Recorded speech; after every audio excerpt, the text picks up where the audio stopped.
Welcome to RadioValencia.fm. We're going to hang out with a great legendary guitar player here in San Francisco, a native son named Cyril Jordan from the Flamin Groovies. He brought a bunch of vinyl, and we got 2 turntables for him. He's going to play some records when he gets back in here again. But KrOB's the man behind the curtain. He's twiddling those knobs. He's getting the levels good. You got something queued up, Rob?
try to get a date. My boss says, no die, son, you gotta work late. Sometimes I wonder what I'm gonna do, but there ain't no cure for the summertime blues.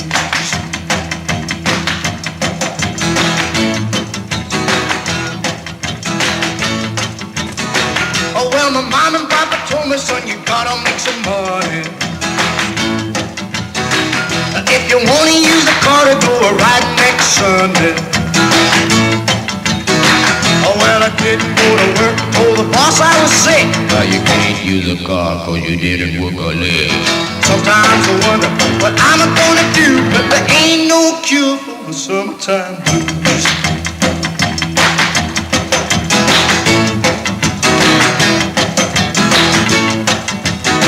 I'm gonna take 2 weeks, gonna have a fun vacation.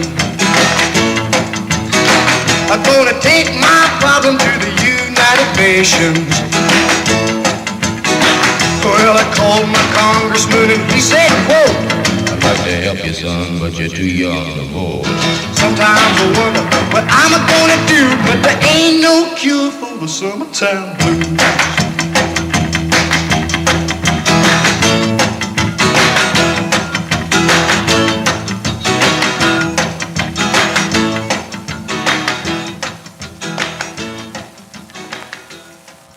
What's up, everyone? We're here at Radio Valencia. That works. That's the part. That's pure chaos here. Radio Valencia.fm. We're here with legendary guitar player Cyril Jordan. He's going to play some records, hang out, talk about his cool history and rock and roll in general. Say hi, man. Hey, how's everybody doing? So we played a song earlier. You want to tell us the story about that? Summertime Blues? Yeah, I was just talking to you about how when Eddie was killed in that car accident in England, Gene Vincent was with him, and so was his girlfriend Sharon Sheely, who was the writer for Poor Little Fool. But anyway, the first policeman on the scene was a guy named Dave D. And apparently he ended up taking Eddie Cochran's orange Gretsch back to the police station. Wow. And he started messing around on it. He quit the police department the next day and he formed a rock band. Wow. The original Police. That guitar, do you know what happened to it? There's been some crazy stories about that I was just guitar. thinking about it, you know. Like, I where'd thought it to go? myself, my Lord, I've never seen it up for an auction. Yeah. So it's And probably been forgotten that it was Eddie's and somebody's got it somewhere. Yeah. And it's just an old Gretsch, you know what I mean? Yeah, an old Gretsch. Because I heard a story that Mark Bolan kind of faked his guitar to look like Eddie's. Like he was trying to say it was Eddie's guitar. Wow. I've heard that. It's not. Yeah, I never got to meet Mark, and I was very impressed with him because when I went to England in '72 and cut Shake Some Action, I get to the airport, and on the front page of the Times is a picture of Ringo Starr at Wembley Stadium, and his mouth is wide open. He's gaping, and T-Rex is doing a show there, right? And Get It On, Bang It Gone. That was huge. Well, Shake Some Action Yeah. is the same thing. It's like, get off your ass and do something. You know what I mean? That's but true. Mark beat me to it, and I never got to meet him. And God, 30 years later, I met his widow, Georgia. And Georgia said to me that her and Mark went to see the Groovies at the Roundhouse. Wow. I said, why didn't you come backstage? She said, we tried. There were 600 people there. We couldn't get in. I went, what? So I was really bummed because I loved Bolan and I wanted to meet him. Yeah. Legendary dude. It's too bad. What are you working on currently right now? We're going to start recording. We just finished a recording for a compilation of songs by the group, the Cramps. Nice. And we got an offer to cut one of their songs, so I looked at their catalog and I picked out a song. Cornfed Dames. What's that? Cornfed Dames. No, this one's called The Fisher of Rolando, Okay.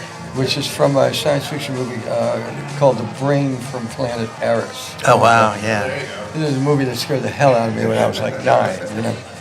But when I heard a bunch of their stuff, I came across this one and I thought to myself, man, this sounds like one of my songs, Married Woman. So I thought, well, let's do this one. So we just cut that, and it turned out incredible. So we're going to go back in the studio and cut an EP. That's great. Do you have another song queued up? Yeah, I got Beatles was in. Yeah, Searchers. Needles and Pins on RADIO VALENCIA.FM. Hanging out with Cyril Jordan.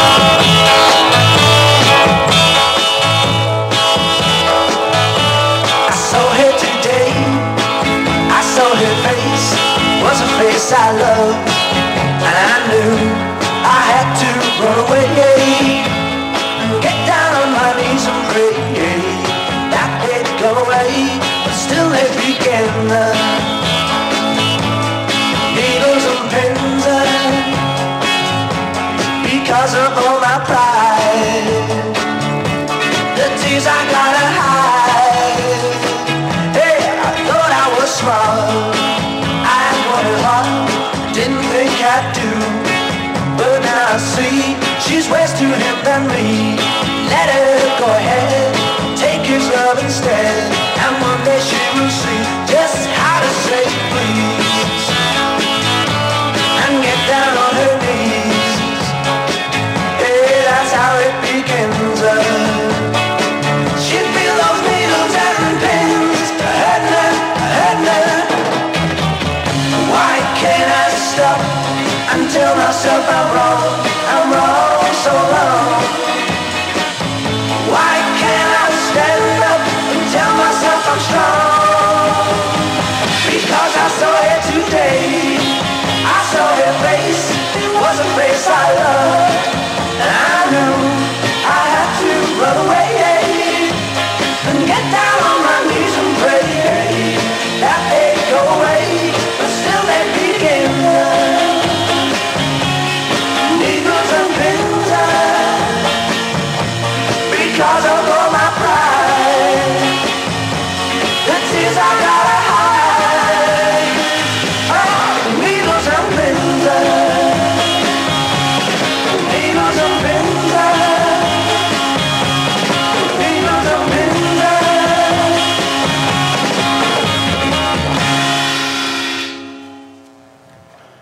Needles and Pins by the Searchers.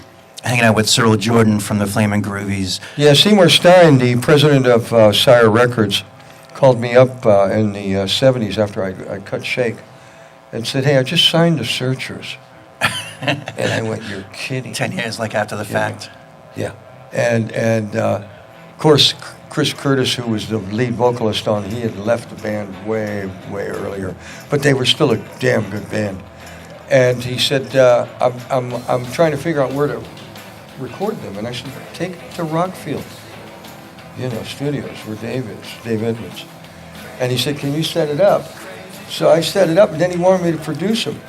And that's we had our falling out, and that's what happened. I missed Oh, it's out with on Sire? Yeah, I missed out on the opportunity, but I almost did end up producing the Searchers, which would have been incredible for me. Did that record come out okay, though? Did you? Both records came out real good. Yeah? As a matter of fact, the Groovies did about 3 songs off of one of those albums. Wow. Way back, Excellent. So, we were talking during the one of the songs, and you were talking about your Beatles discovery when you were a kid. You want to tell us about that?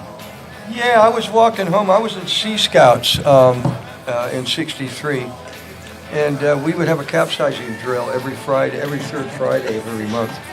At 9 in the evening, we'd go on a tack under the Bay Bridge and pulling the sail real tight, and then we'd keel over, take water, and I'd be floating in the water looking up at the bridge, Wow. Anyway, my skipper would drop me off at the bottom of 280, and I'd walk across one of the ramps, and I had my transistor radio.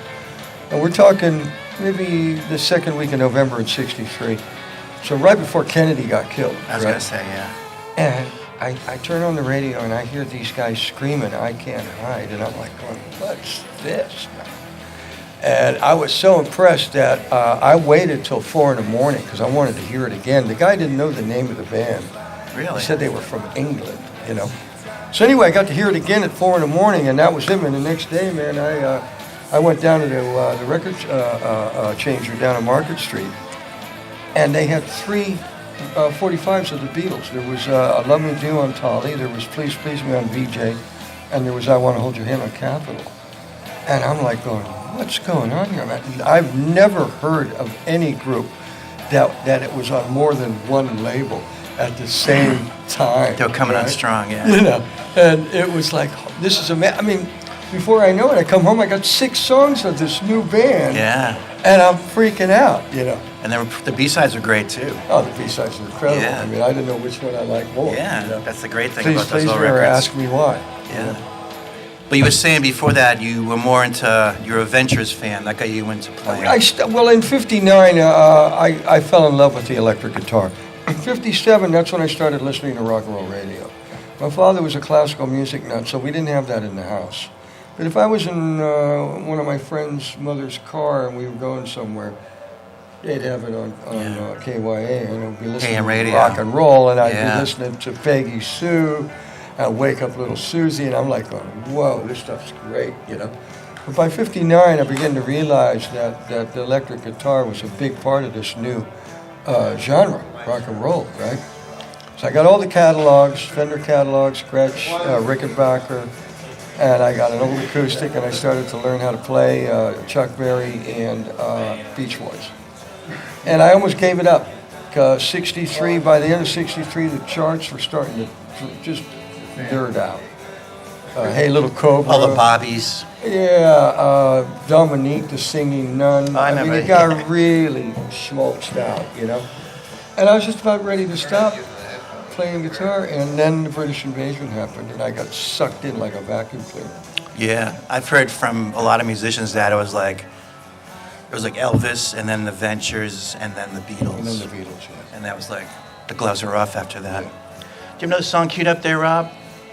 Yeah, we could do Memphis, Tennessee, or Roller Beethoven. Let's do Roll Over Beethoven, the Beatles. Yeah. Talking to Cyril Jordan from the Flamin Groovies. He wrote his own record, so that's one of your records. That's one of mine, yeah. This is like some upcoming band. This was like when I got this record, we still weren't aware of what was really yet to come, because this was about maybe February of '64. I mean, even by the summer, well, by the time Hard Day's Night came out, nobody knew who was singing on what songs, because the Beatles had 4 lead singers. And they were all great, too. And they were all great, Yeah. you know. I didn't find out until years later. It's George Harrison singing "Do You Want to Know a Secret?" Yeah.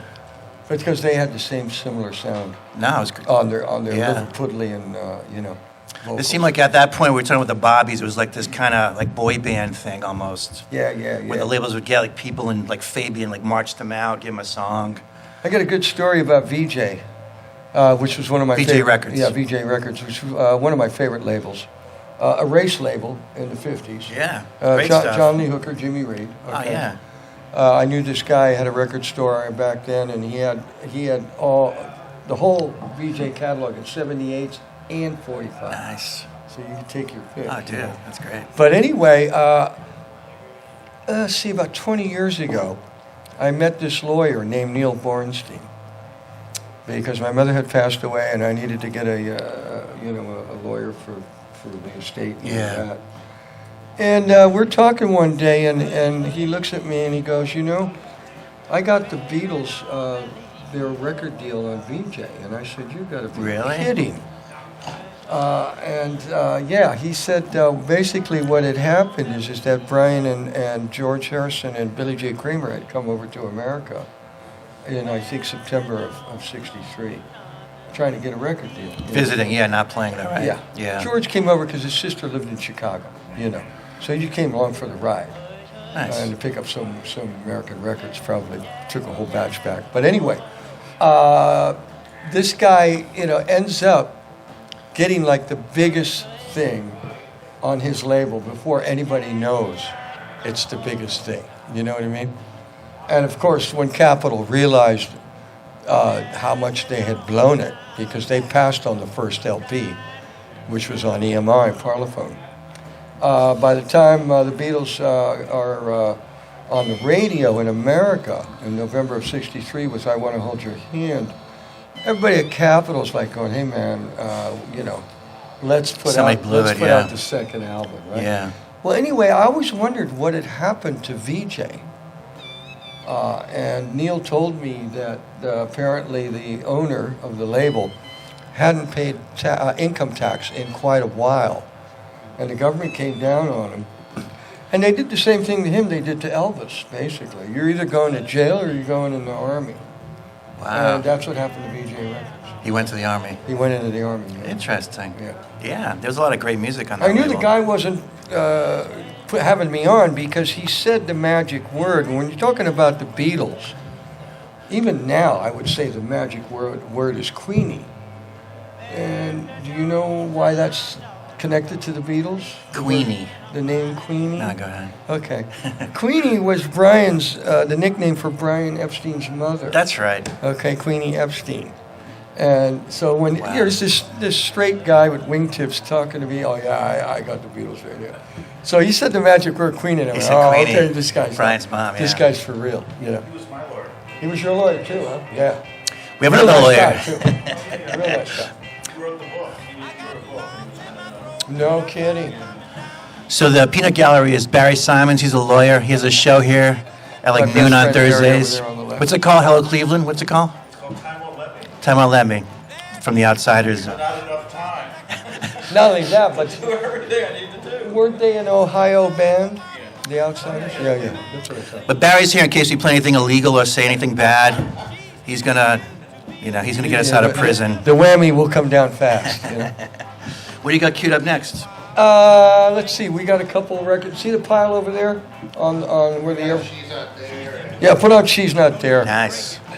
Because I'll tell you, when I heard She's Not There, 3 days later, it's #1. I have never seen a single get to #1 that fast. It's, Yeah. it's a great song. Made a big impression. Take it away, Rob, on RadioValencia.fm.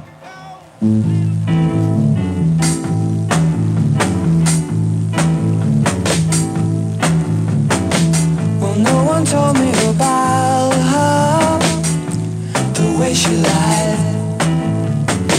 Well, no one told me about her, how many people cried. But it's too late to say you're sorry. How would I know? Why should I care? Please don't bother trying to find her. She's not there. Well, let me tell you about the way she looked, the way she had tan, the color of her hair. Her voice was soft and cool, her eyes were clear and bright, but she's not there.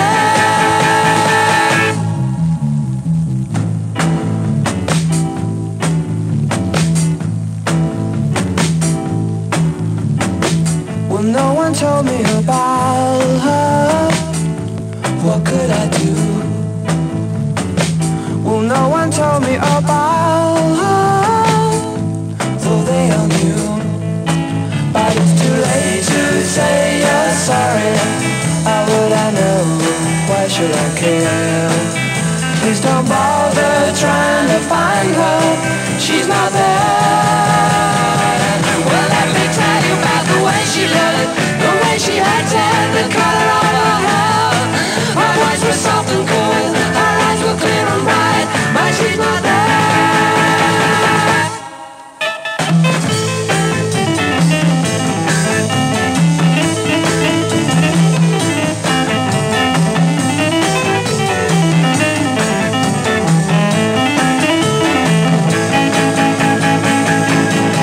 But it's too late to say you're sorry. How would I know? Why should I care? Please don't bother trying to find her. She's not there. Well, let me tell you about the way she looked, the way she had tan, the color of her hair. Her voice was soft and cool, her eyes were clear and bright, but she's not there.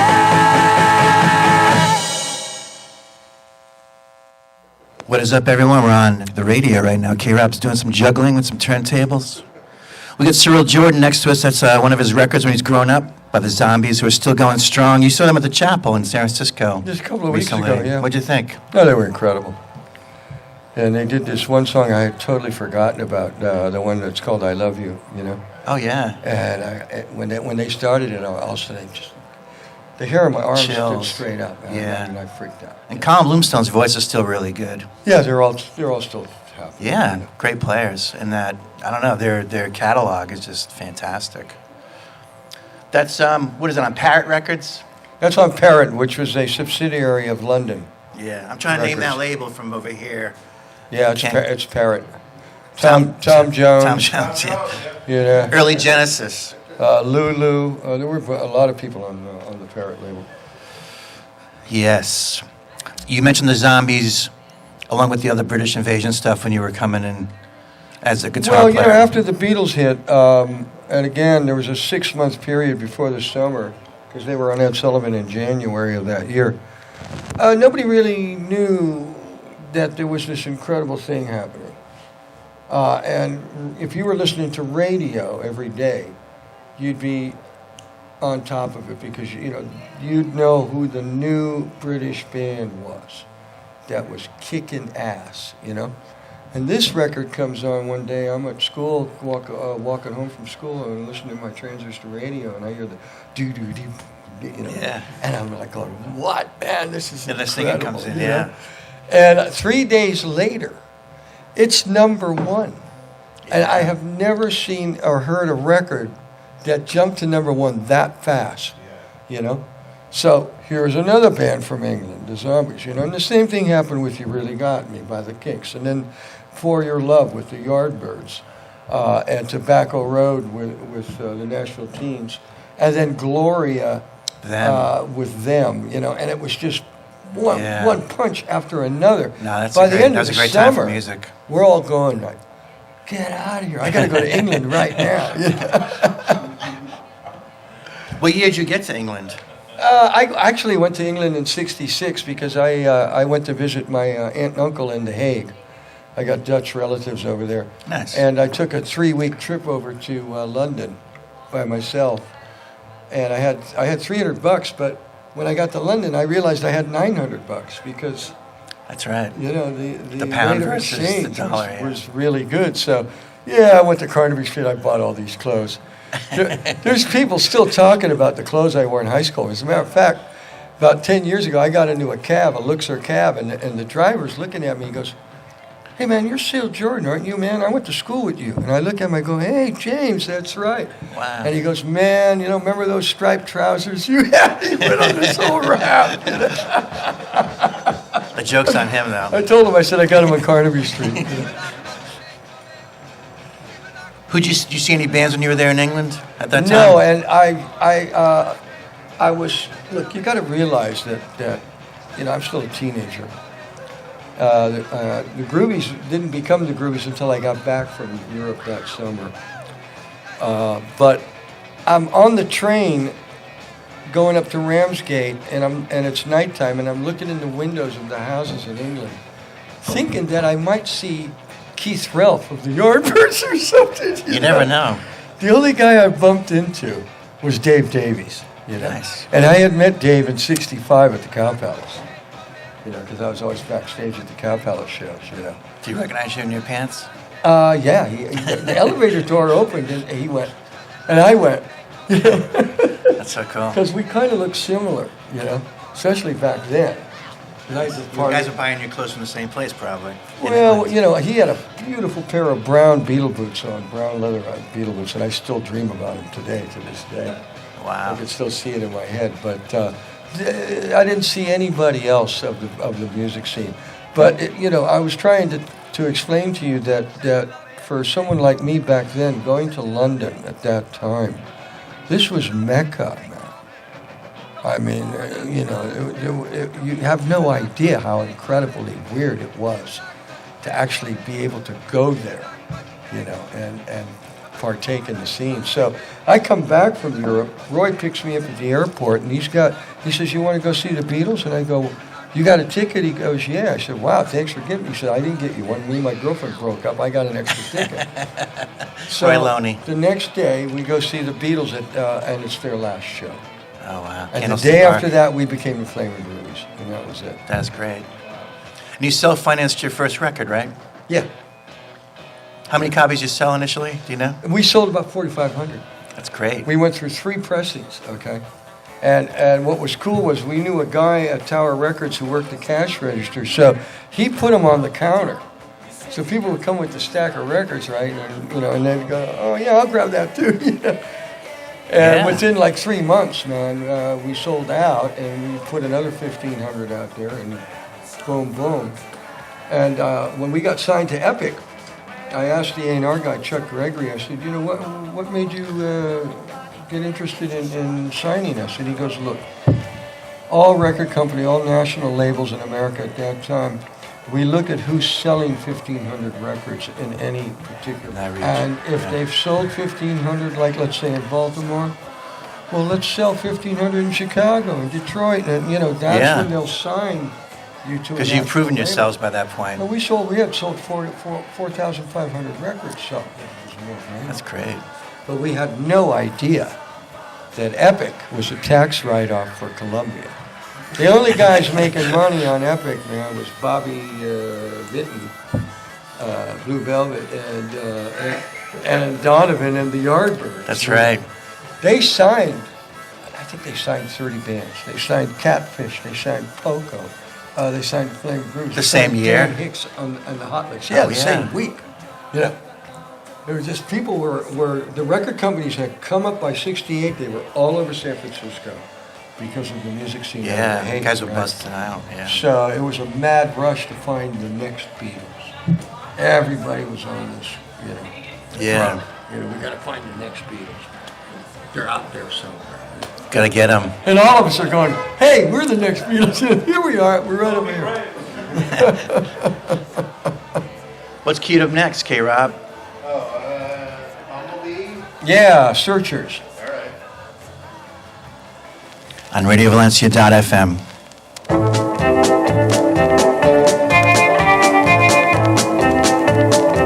I'm gonna have to put you down. You've been treating me like a clown. You know you've hurt me once before. You'll never hurt me anymore. Shoo-wee, you hurt me like a bee, a bumblebee, an evil bumblebee. I gave you love as sweet as honey, my life, my soul, and all my money. You didn't seem to realize you had a home in paradise. Shoo-wee, you hurt me like a bee, a bumblebee, an evil bumblebee. Don't you know I cry night after night? Just one kiss before you go. Don't ever come back no more. Now baby, there's no need of crying. I'm sick and tired of all your lying. You know you've hurt my heart again. I'm sorry baby, it's the end. Shoo-wee, you hurt me like a bee, a bumblebee, an evil bumblebee. Don't you know I cry night after night? Just one kiss before you go. Don't ever come back no more. Now baby, there's no need of crying. I'm sick and tired of all your lying. You know you hurt my heart again. I'm sorry baby, it's the end. Shoo-wee, you hurt me like a bee, a bumblebee, an evil bumblebee.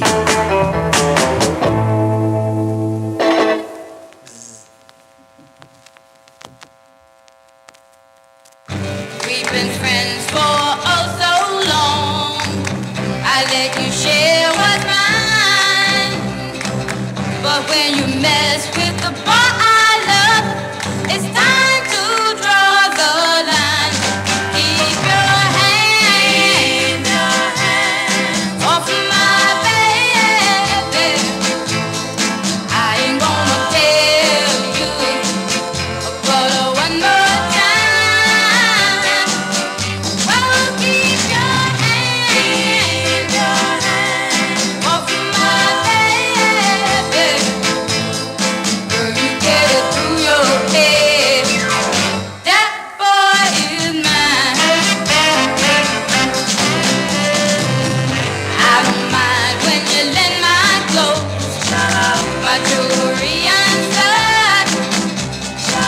But honey, let's get something straight. There's one thing you don't touch. Keep your hand off my baby. Till you get it to your head. That boy is mine.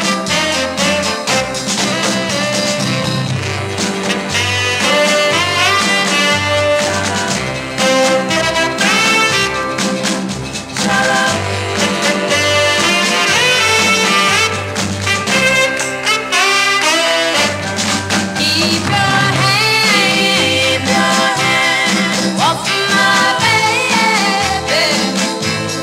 I ain't gonna tell you, but one more time. Oh, keep your hand off my baby.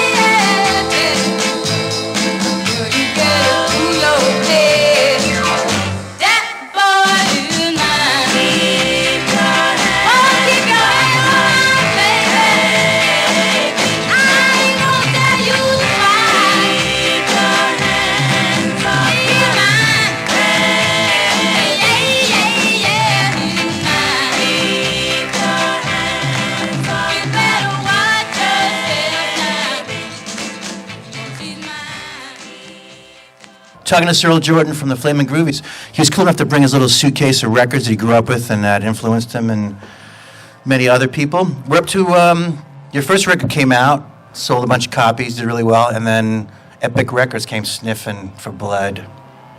Yeah, we had an unlimited studio recording contract, unlimited studio time. I don't know how Brian Rohan did it, but we're in there 3 months. Okay, cutting super snaps. Laying out sleeping bags and everything. Yeah, man, we got Jack Nietzsche's coming in to do some arrangement. We got Curtis Amy Legend. and his saxophone troupe coming in to do some overdubbing, and Mike Lang on piano. All these session guys, and it was really amazing. And we're being paid by every 3 hours. We're making like $375 every 3 hours because we're in the union and we're on a real You're label. working, yeah. The only time I have ever been paid recorded Yeah. while I'm recording. That's you guys hit the big time. Pre-record. I come down every weekend. I go down Hollywood Boulevard, man. I'd have like $2,000 in my pocket. First thing I'd do, man, is go have breakfast. Then I'd go down to a Then you'd have shoe. 2,000, Then I'd go yeah. down to a shoe store and I'd buy a brand new pair of cool boots. Then I'd go to the clothes store, but by noon I was completely dressed, brand new stuff. Yeah. With some breakfast in you. Yeah, with some breakfast. And you probably had like $20 lighter in the pocket. Well, one day that I was doing this, one Saturday afternoon, there were two places I would go: the Cherokee Bookstore on Hollywood Boulevard, and the Collector's Bookstore, which was right next to Chinese Brahmins Theater. And one day I'm in the Cherokee, and their comic book section was upstairs in the back, and it was this little room. And I'm down on my knees and going through a box of comics, Tales of the Crypt, Tales from the Crypt. And I'm like Great freaking out. stuff. Great stuff. And the shadow comes over me. I look up, and it's Jimi Hendrix. Whoa. And I go, wow. And I had met Jimmy the year before in the Panhandle. I said, are you into this stuff? He goes, yeah, man. When I was in the Army, man, I was reading that stuff, I said, I know a place where they got mint copies. So we walked down the street to the Collectors. And Leonard Brown, who owned the shop, after I brought Jimi Hendrix in and introduced him to Leonard, man, that was it. Every time I came in, it was like, hey, man, come on in. Break out the champagne, Where's Jimmy? It was fantastic. Tales from the Crypt. Those were great days. Wow. I heard, not to go into rumors and innuendos, but Jimi Hendrix, you guys are good friends. Yeah, I actually copped drugs for him. Okay. And at Winterland one night, I was backstage with Jimmy, and he goes, hey, can you get me some of that powder? And I thought he wanted cocaine, so I went out and I found somebody who had a trench coat and all these pockets. And he wasn't naked underneath. Yeah, and he wasn't naked. And I come back and I give him the bindle, and he opens it up, and he goes, no, I want heroin. And I go, I don't want that, Jimmy. He goes, well, give it a shot. So I go back out there, find the guy, give him back the coat. The raincoater. Gives me a big little heroin. So I come in, I got it. And as I give it to him, Bill Graham opens the door and he comes in. And this is the second time that Bill Graham sees this little kid giving his headliner some real dangerous drugs. He did this like, double take. It was, What's he gonna say? He couldn't say nothing. He must have booked you guys too. Oh yeah. Yeah. Well, the first time he booked us, it's Sunday. It's Sunday morning. My mom wakes me up. I'm still in high school. I'm 67, and she says, "There's a phone call." And I go, well, "Who's calling me at 10 in the morning?" Anybody that knows me knows I'm not getting up until like 5 in the afternoon. Yeah. And she goes, "It's Bill Graham." And I go, "What?" So anyway, I get to the Gets phone. up early. And Bill goes, we got a big show this weekend. We got Cream headlining. We got the Gary Burton quartet with Larry Coryell. Yeah. And we're debuting Electric Flag, right? Well, Barry Goldberg's sick. He can't make the show. Can the Groovies do the opening show today? And I said, I don't know. I got to find out if we're all in town. So I called everybody, and they were. Called Bill back. I said, yeah, come on down. So, and I had just spent, $850, a $450 Guild Thunderbird electric guitar, the one Zolly used, and a Hofner bass, and I traded this biker for a 1954 gold top Les Paul. It was in mint condition. Wow. Okay. You still have those guitars? No, I don't even know what happened to it. That's another story. But anyway, here I am, man, playing this Les Paul, and I got the guitar because I had just got John Mayall's Blues Breakers album with Clapton. Beano. And I wanted to get that sound, Oh, that's a vicious sound. So anyway, I'm playing some Freddie King stuff, and Eric and his entourage come walking up the stairs at backstage at the Fillmore, and he does this double take, and he goes, well, go, I'll catch up with you. He comes in the room, and he's hovering over me, and I look up, and he goes, I got one just like that. And I said, yeah, I know, man. It's the only way I could copy your sound. So we became friends. He came back later, said, we all want to drop LSD. I said, So you hooked him up with some acid, too? Ginger and Jack, and he goes, yeah. So I went down and found Owsley and got some White Lightning and came back. Good and stuff. as I'm giving it to Eric, here comes Bill Graham. And it's like, oh my God. He could probably sniff drugs Ginger from a mile wanted to do away. another tab. Dude. I've never seen anybody so stoned. He has these beautiful blue eyes, and the black pupil that's usually in the middle and that's usually about a 16th of an inch wide had vanished. It wasn't there anymore. It was just this blue. And he's like wide open, and he goes, I want to do another tab. I said, what are you, crazy, man? You're going to go on stage and play. You probably won't be able to do that. So I begged him to don't do another tab. Anyway, I held his hand and I brought him to the stage. Damn. Because he was so stoned, And again, Jerry Garcia and all these other guys that are like 10 years older than me and they're in big bands. They're coming around, hanging around for the first time. Hey, Who's this kid? Yeah. And I was so naive, I didn't realize, they want me to introduce him to Clapton. Yeah. Did they play? Why it was so damn popular, Was that a good set though? Do you remember? Was it Winterland? After that, we got our first Fillmore Winterland show at the Airplane. And that's when Bill started booking us. Yeah. So how did you guys fit into that scene? Because you were more like a 50s rock and roll kind of, almost like you had some jug band influences. Yeah, we didn't fit into it at all. Yeah. I could see that. You're more rocking than the other bands. Well, I'll tell you, the Airplane and the Dead were getting into this new level of playing live music with improvisation. So it was evolving. And the days of doing Tobacco Road and some old jug band song was over. Getting past that, yeah. Yeah. When we were doing Somebody Stole My Gal, right string with the wrong yo-yo. We were doing all this jug band stuff, at that time. And we're wearing velvet coats, and all the hippies are looking at us like, hey, what do you think you are, Goddamn Carnegie Hall, man, come on, man. Get funky, So, yeah, we weren't desired that much, back then. Yeah. But by Super Snatch, you guys are rocking out. Well, by Super Snatch, we become the house band at the Whiskey for the whole summer of '68. How was the scene then? Who were the bigger bands at that time? Is that like Post The Love, the Post Birds, Doors? yeah, the Birds were still pretty big. The Doors had just broke out. Spoonful were destroyed. The American music, and of course the San Francisco music scene was taken off like a rocket too. At that Everyone's time. getting signed. Yeah, everybody's getting signed. Yeah. And you also became friends with, around that time, the Stooges and the MC5 and some of the more Detroit. Yeah, that was the year after Hollywood, '69, when we went to Detroit, and our lives changed. I remember Danny and I, my drummer, we were at the Grandy the first night, and the MC5, they go, here they are, the MC5.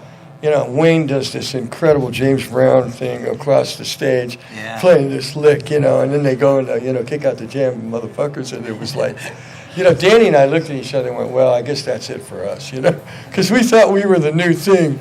We realized immediately that these guys were the new thing.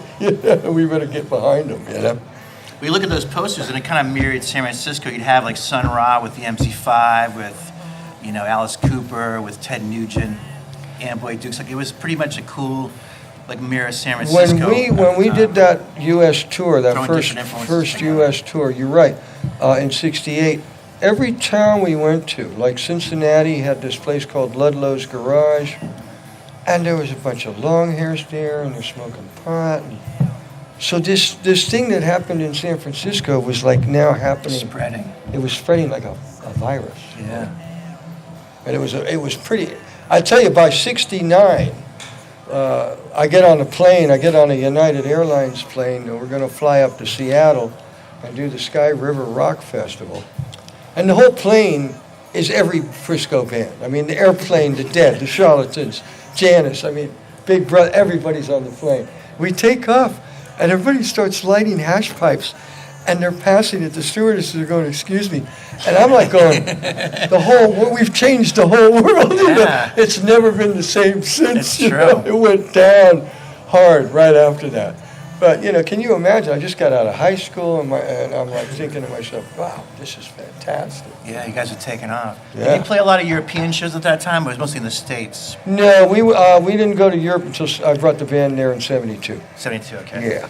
So Flamingo was next. You want to talk a little about Flamingo? Flamingo was cut on a 12-track at Alembic Studios, the old Dead Studio on Brady Street here in San Francisco. And 12-track is 1 inch, like 8-track is 1 inch. So 4 more tracks, and the whole thing got squat. I never liked the sound on Flamingo. I know Machines, and that's like a You know weird, what I mean? weird sound. But every album we cut, I mean, Sneakers was 4-track. You know what I mean? Probably 1 inch. And Super Snaz was 8-track. And Flamingo was 12-track. Teenage Head is 16. So every album we're cutting, we're getting like the new version of recording. the new technology. Right? By the time we get to Rockfield, it's 24-track with Dave Edmunds. Yeah. And we're moving 2-inch tape at 30 IPS, 30 inches per second. Yeah. So Running one through note that. of music is 30 inches wide on a 2-inch tape. That's when I got really fat. Yeah, Sound real good fat. Yeah. What do you got queued up next? I'm playing She's Falling Apart right now, but we can go to Yardbirds. Yeah, let's go into For Your Love. Cyril Jordan here on RADIO VALENCIA.FM.